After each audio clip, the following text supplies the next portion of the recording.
Hello and welcome to the Voice of Todd. I'm Tom, and today I want to talk about, yeah, that's right, The Expanse, Season 5, Episode 5, Down and Out.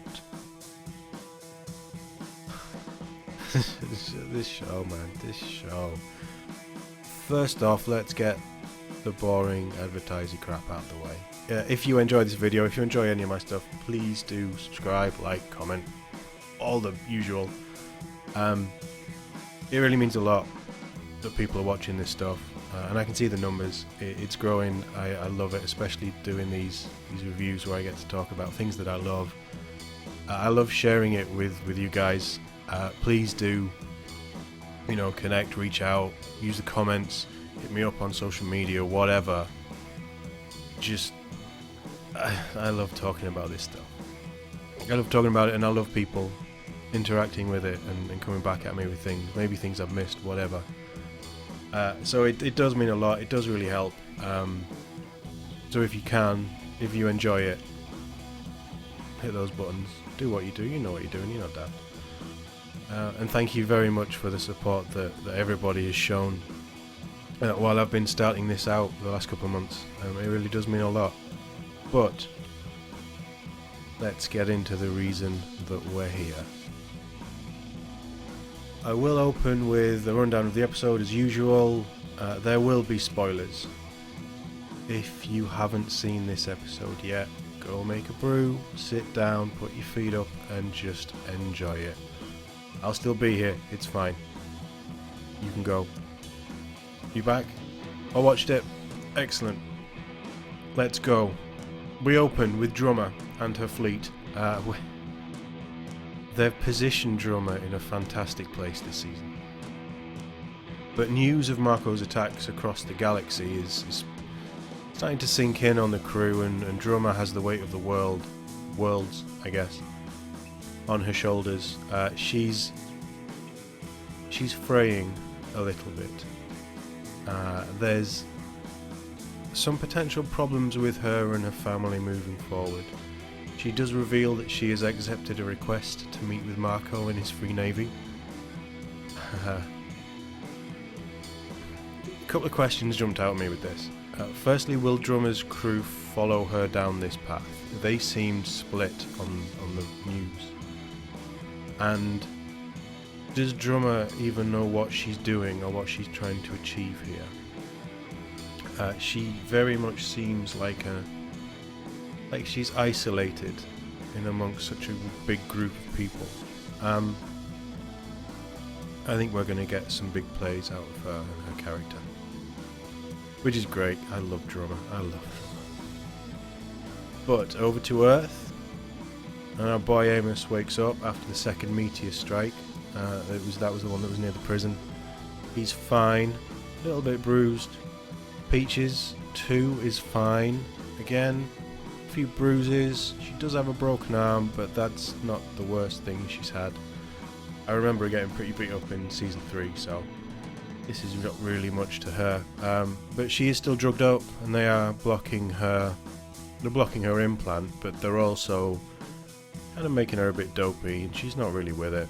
I don't think anybody expected what's happened to be happening.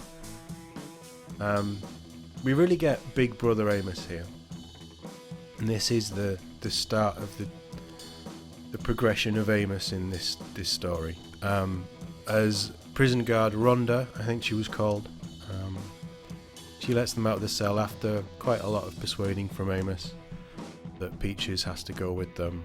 They regroup with Sully and Morris, who are two of the other surviving prison guards, and they start to form a plan of escape and find out what's going on. Comms are down, understandably, and they can't really get anywhere. All the stairwells are blocked. So they go looking for the emergency ladders in the elevator shaft, which means they need, I can't remember the guy's proper name. Amos calls him Tiny, but he's the big modded ripped guy from episode 3, I want to say. He's really there to be the muscle and open a few doors. We'll see if that's a good idea or not later. But that we're starting to get the things moving in the Earth story, which is really where my big focus is for this series. And with this book, the Earth stuff was just amazing. But from there we bounce over to Tycho with Holden. He's on his own. He's in a transporter, and again the CGI is just incredible. He's reaching out to Naomi. This is, I felt, more exposition for people who maybe need to be caught up, or who have not been following this as avidly as we will be on the first day of release. It's really just catching up and really showing how alone he is and how isolated he's feeling. Luckily, he's got a few other things to focus on right now as he heads over to the holding cell that Sakai is in. She's been roughed up by the guard who Bull put there, and Bull rightly tears into him. Tensions are running high on Tycho at the moment with the passing of Fred. But Bull and Holden decide to go in and interrogate Sakai. It's good cop, bad cop, and we all know Holden's shit at bad cop. So he's good cop, Bull's bad cop. This scene. There are 3 or 4 scenes in this episode. The acting is just unbelievable. This is the first one. And Bahai Watson's performance as I keep saying Sakai, I don't know if that's right. It's what it is. But she's amazing. She just owns this scene. There's so much going through her head, and as the viewer we can just see it all. She knows what's going on. She's not afraid of the situation that she's in, and she wants you to know about it. Just incredible. She's quite a lot of the newcomers this season have been amazing, and she's truly a standout in this. She's incredible. Then we'll go back to Earth, back to our breakdown. Back to Earth, and Amos and the group are trying to figure out how to get up the elevator shaft. Peaches finds the answer. I think this is, for me, and I think in the books it plays into it, but this is a bit of a nod to her time in Season 3 as an engineer on one of the UN ships.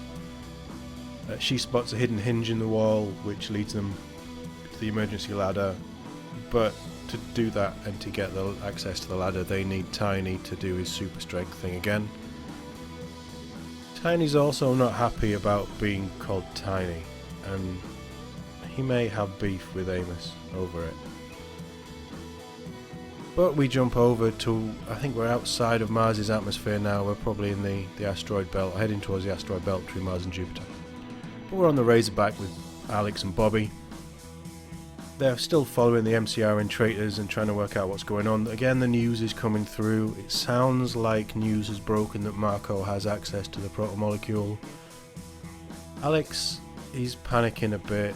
Alex is just as worried of the protomolecule as Holden is, as we've seen in previous seasons.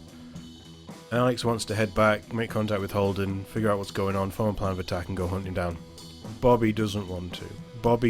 She's like a dog with a bone on this. She's not letting this go, and she is certain that all of this is connected to the attacks. And it seems like they've just found the hidden trading spot in the asteroid belt where these deals have been going down. We now get, again, another amazing scene over on the Pella, Marco's warship, as Naomi is escorted into the mess hall where Marco, Philip, Sin and Carol are having Martian food. And Marco, as charming as he is, but he starts his mind games. A little sort of touch on Marco for a minute. In the books, I hate Marco. In the books I've read, I think book 5 was the last one I read. I absolutely hate Marco, which is how you're not meant to feel any love for him, but he is this revolutionary, this idealist. He's Holden, but I don't want to say an evil twist because it's not really evil. He's just more extreme than Holden, but he's the foil to Holden basically. And in this scene you really get those just Marco is just pulling on everybody's strings, and as I say, the mind games is so good, this scene. You can see a lot of emotion with this core group, and bringing Naomi back into the fold in the way that she was brought in, and against Marco's will. It's all playing in here. So Sin, who still has a soft spot for Naomi even after the years and her abandoning them, it's that big brother thing again, I think. But he kind of chews at Marco a little bit for playing games with her. Marco has a few words for Philip, his son, and again you can see Marco just pulling at those little strings and twisting everybody to his viewpoint, and Kean Alexander again, and I'm going to touch on this more in my final thoughts. He's so good in this role, just so good, perfect casting, perfect. But Sin goes after Naomi. He asks if she wants to help him with a repair job. She's angry, understandably. She gives him both barrels, when all he's really trying to do is give her a focus and something else to think about and take her mind off where she is and what's going on. But Naomi's having none of it. And then back to Earth, and we're sort of coming down a shot of just dropping down the ladder with Tiny and Sully, one of the guards, on the ladder, working their way up, opening the hatches as they go. And there's a little accident. Is it an accident? Who knows? Somebody knows.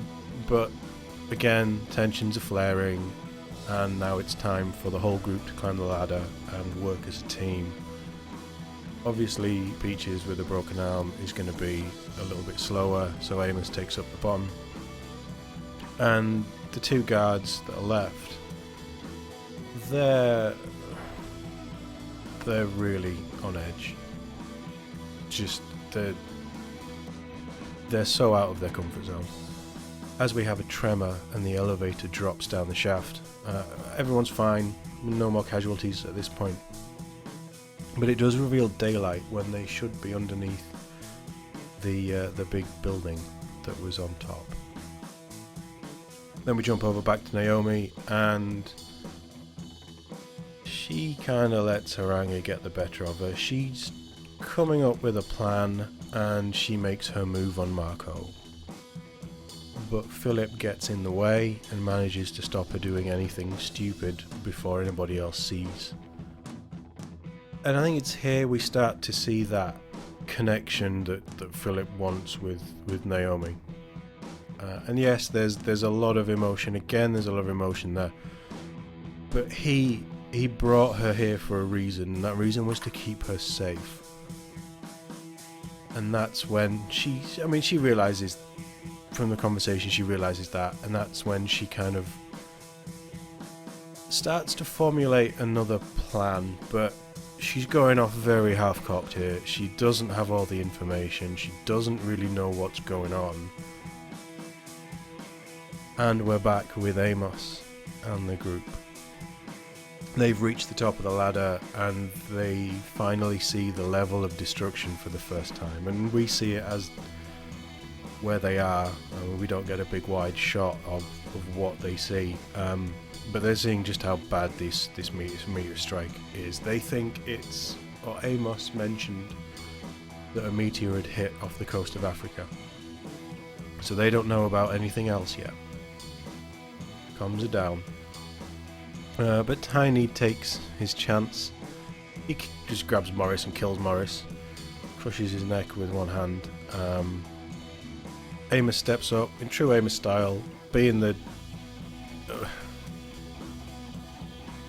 fist first member of the crew. I think it's one or two punches he throws at Tiny, and Tiny just picks him up. Like, Tiny's huge, and this is probably the biggest guy Amos has ever thrown a punch at. And he just bounces off. Tiny's just got him by the neck, just choking him out. And Peaches pops a mod and falls to the ground as the blockers kick in. She's still obviously drugged up, and she's down. Rona manages to get 2 shots off, and Tiny drops Amos to spin around, go after her, as Amos does what Amos does. Fucking cool moment. He just grabs Tiny and suplexes him back down the lift shaft. Another awesome Amos moment for all those clip videos that everybody probably loves watching. Just awesome Amos. I love Amos. I just love Amos. We bounce over then to Tycho and Holden Bull and a select few belters that they trust, loading up the Roci, and they're ready to burn like hell when they find trace of the Zemaya. Start to really go on the offensive now. As Naomi makes her move on Sin, who is doing the repair that he offered, she manages to get hold of his comm terminal and send a message out to Holden, and the message hits,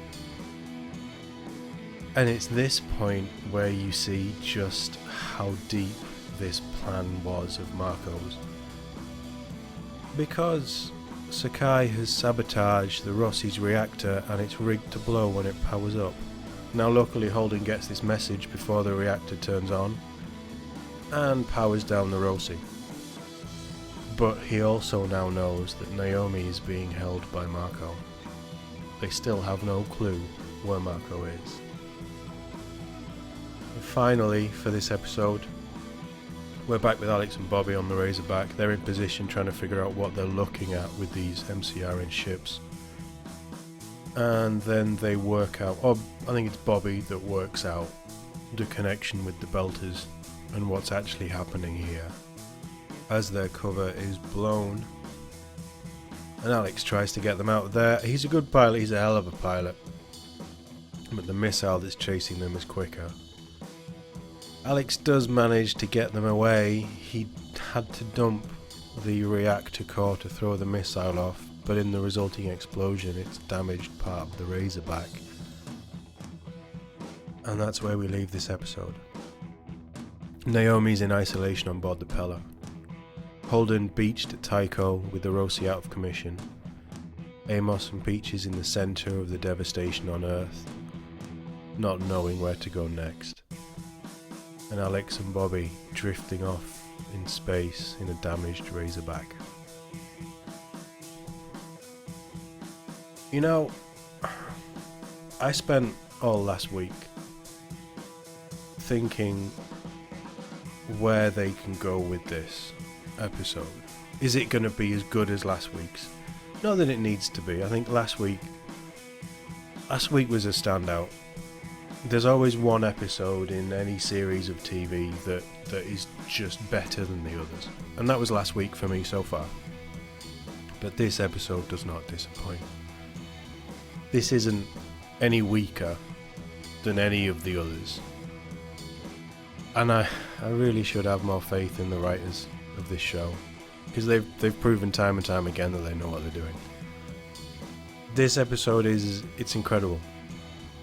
Again, the tension's there, there's so many moving parts, we're jumping around everywhere, and it just blows. I don't think there's a moment wasted in this episode.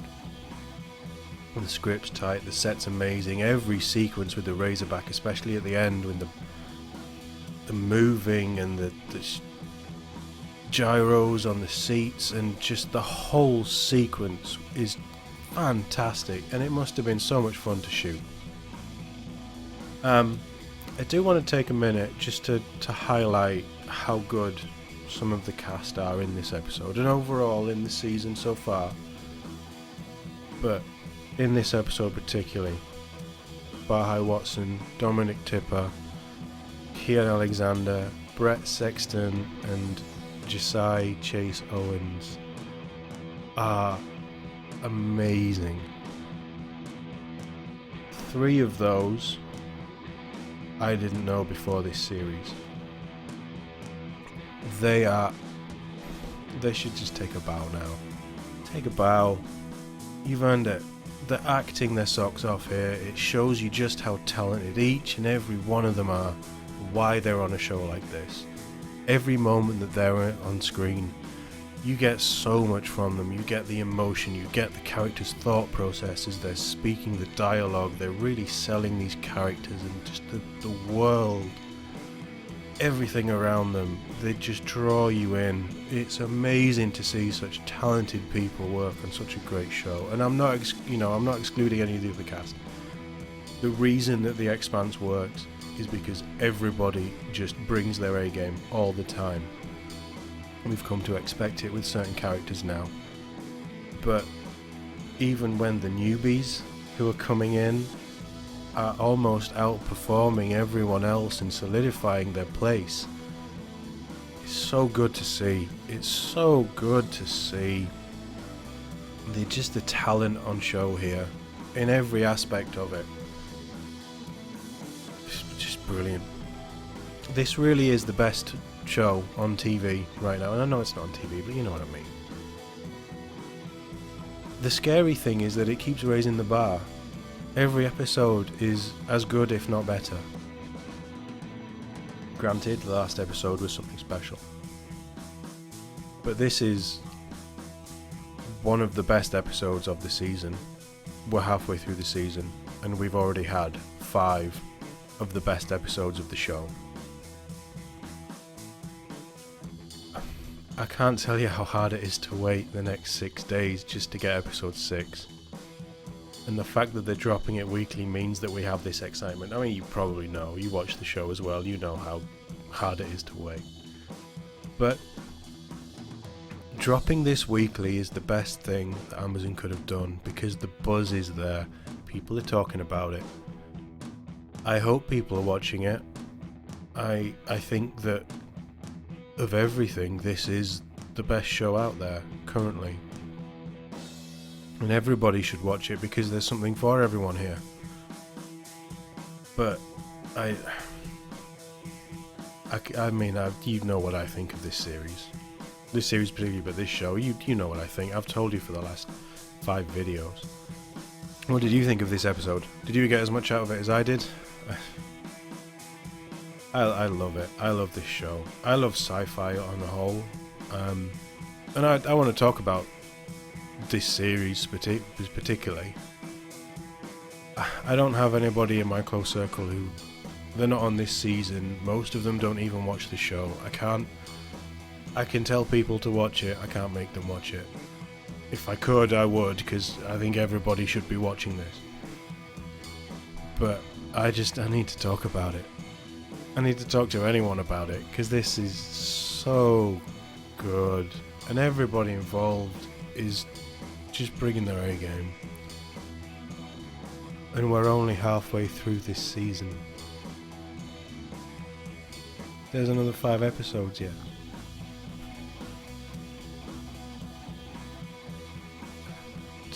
I just love it.